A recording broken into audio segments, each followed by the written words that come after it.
So, if you're doing a BMW clutch and you come across this and wondering how to fit it, in this video I'll show you how it's done. For some reason, BMW have decided to do things differently. So, here goes.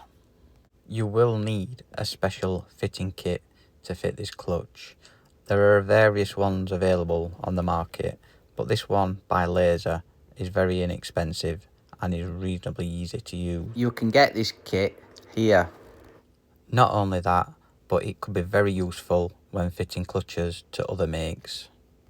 You will need to start with the clutch removed, like so, and select the correct mandrel. So we need to make sure that this fits inside the clutch and also inside the spigot bearing in the flywheel.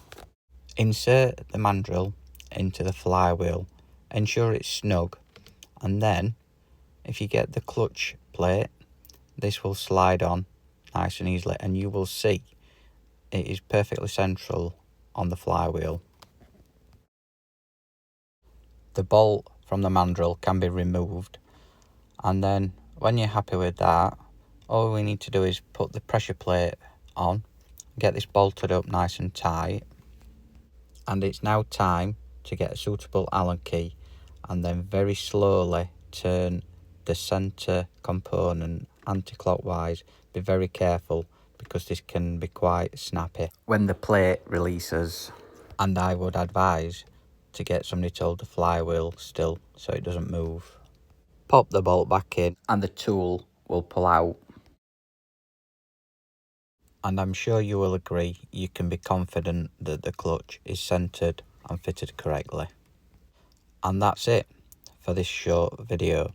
I really hope that this has helped you with your installation. So, thanks for watching. This has been how to fix it. And if you want to see some more great videos, then check these out right now. And I will see you there in a click.